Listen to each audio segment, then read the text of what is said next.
We'll catch it next time from that angle. Oh yeah, we gotta catch that. You see that? I mean, you know what it is. Right now, we going to visit my man Jason Brown and Anthony family. The Omega base. The office is the PENNOVATION building or the PENNOVATION Center. We're going to visit and stay tuned. We'll be right back at y'all. Black and Nobel. We ship the prisons. Spore. Chargers. I mean, it's expanding. This is what we always wanted to do, is come together and expand great minds and manifest great things. So big up to everybody checking us out. Dang, I put that on there. Why the fuck am I giving a speech?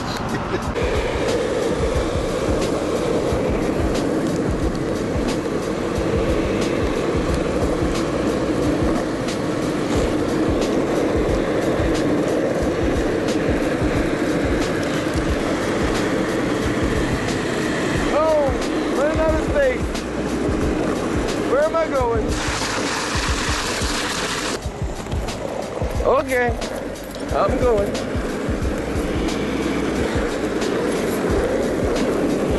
Ah!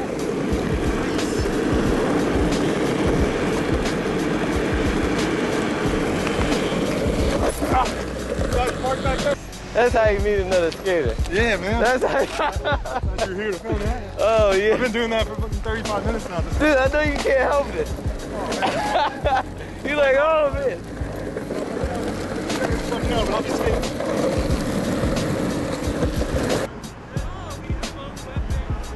Look, on this side, we got a whole nother vibe, you heard? I love it.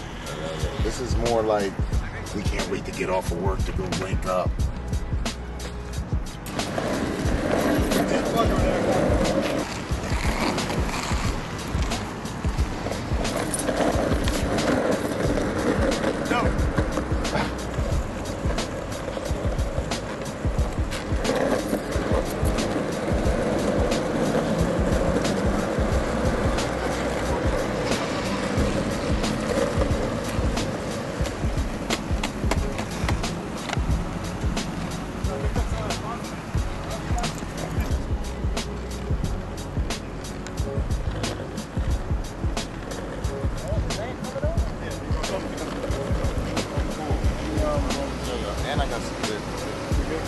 So I'm like, this is our first meeting. Rick Ross with Black and Nobel. You know what it is. And, Jonathan Keene, how are you? Nice to meet you. Okay. That's the man, Jason Brown. Innovation. Christopher Hoff. Christopher Hogg, all right. Chris, yeah. Everybody loves Chris. They love Chris. They love him. It's healthy. It's really good for you, really too. good. Wow, man. Yeah. It has over like 92 trace minerals in it, so it's powerful. Ocean and Belize, so it's really good, man. It has a lot of power to it. You know, we always marketing, always promoting. It's just the culture. What's up, Chris? How you been? Well, been good. Working on a lot of stuff. Finishing some development cycles soon. Getting parts in to make Arduinos. Once get all of that working out. If we order in bulk, should be able to make our own Arduinos about $3 to $5 Arduino. 3D with that also can be able to finish up the hardware components of the 3D print automation, which is. I already got the first version of the software written out, but I had to do that in a simulator. I've been working on it for a minute. Yeah. So it's just about the user interface and all the software behind the user interface is fleshed out, done. Solar, wind, all of the planning is done. So once Arduino's coming in, have a few designs, have started on thinking of different wind turbine designs, how to place solar panels, starting to do the calculations. Yeah, and with the Arduinos, yes, as well. So this is something that kind of popped out of nowhere, and it was actually really easy to do, which is great. How much have you generated, by the way? Right now, Michael has done better than I have. He's a more powerful computer. What's he at? He's doing about 4 Gridcoin a day, which is about $0.01 per day, which is passively. Wow. But here's the point of it. The point isn't how much you make, because our margin is basically 0 Arduino with no cost. Right, Because we're getting computers for free. We have about 50 right now. And you're just running. And we're giving them to, it's more so than that. Right. So we're giving them to schools, and because I've been working almost exclusively with open source and free software to do CAD design, audio editing, image editing, video editing, the whole works, programming, giving this whole software suite for free to these schools so that they can have these computer labs. And these schools, because they don't have computer labs, tend to also be a little bit underfunded. Through manning the grid coin, they get another revenue stream as well. Passively, when those computers aren't being used. Tell them what they they use their computing power for. And what the way grid coins work is when you are making the currency, mining it, it's actually doing distributed computing for data sets into cancer research, astrophysics research, cosmology research, all of these giant data sets. Bitcoin. No, so it adds on every level, it adds back into this whole thing of education, science, how can we give back to the community. From that, the solar wind projects that you don't have the electricity cost gets added on there because it generates your own energy. Solar wind also becomes another revenue stream because any excess energy, the city will buy from you. For nature. So you're just essentially providing computing power for. Yeah, so then to research. make the whole model sustainable on a business level, we're just skimming off of the top, maybe 5 to 10%. But then everything else, you're getting a residual income asset. You just let that business run. Right. And so then do you just go reach out to a specific organization, be like, hey, like, Yeah, we already are have you guys some looking for? Yeah, our first school is actually at by Penn called the Jubilee School. Yeah, we have the computers there already. Me and Anthony, a good friend of ours, not here right now. We're finishing up setting up those computers on Saturday. And I already have the full software suite uploaded. The grid coin itself works, and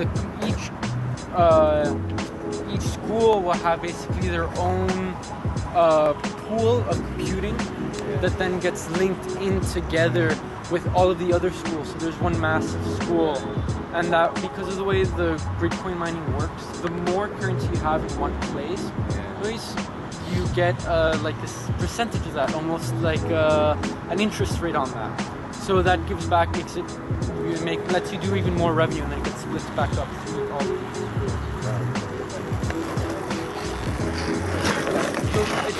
It's distributed computing, so each computer does a small set of instructions. When it's done, it asks for another, and then you build it all back together on the back end. No, with 50 computers and everything, putting it together. And because of the way it's set up, although I want it to stick more to education, once you get it off and running, anyone can run the software on the computer. I just have it. Basically, simple. Yeah, and then just add into the pool, generate money. So that's not inherent in Bitcoin. Like you don't just allow other companies just to come in or organizations to use Well, space. Bitcoin is ours. Bitcoin is something that has existed for a few years now. So anyone can go into it. We're just kind of putting a new twist to it, in which people will be able to come in and especially schools, and get this platform that they lack, because unfortunately there's a bit of an issue here in Philadelphia with the education system. So to support that, and also a lot of people, I found out through talking to people that I know, that many people actually don't know about Bitcoin, Gridcoin, all of that, and mining them, and really how easy it can be to set that up. So us coming in saying, hey, this is what we're offering, and we'll be able to set all of this up, and you can just let it run in the background. You're not going to see it affect your computing, the performance of your computer, because it's just going to run when you're not using your computer. You're going to make money over time. It doesn't stop. Yeah, it doesn't stop.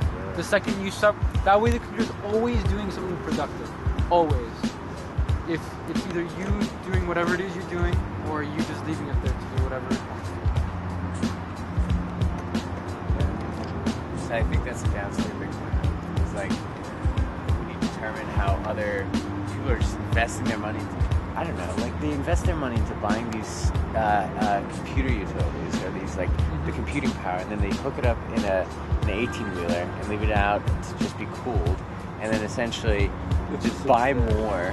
What are they called? Like AR5s or something? It's the special chip now. It's a ASCII, I think they're called, something like that. An ASCII chip is what they're. And they just have them sit in warehouses and then just keep running all day. And then you're like, okay, well now you're utilizing energy from the grid. That what are you doing? You're just running computers in a warehouse all day. You're not using that to power anything. You're not using that for research. All you're doing is mining a cryptocurrency that's just has a fictional value placed on it.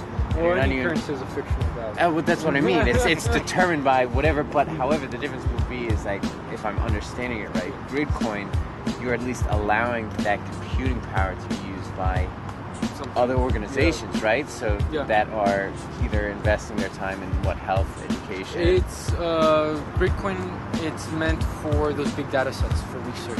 Okay. So when you go and you set up Gridcoin, to be able to actually do something with it in terms of being rewarded, you actually need to allow your computer to be used for this research. If not, it's literally pennies. Pennies compared to what I'm doing now. And so, like an organization like Medicine, they can set up their reaches own. Out to There's already these universities that are doing that. I think Eastern University is doing that. All of these research institutions, big data sets, get in contact with Gridcoin and the organization they're partnered with called Blink. And from there, all right, I understand this now. Okay. They set up the project and people say, I want my computer to be used for this research, whether it be cancer research, particle physics just research, run an whatever. algorithm. And it runs the data sets. Computer because that way these universities, research institutions don't need these giant supercomputers in the basement. Wow.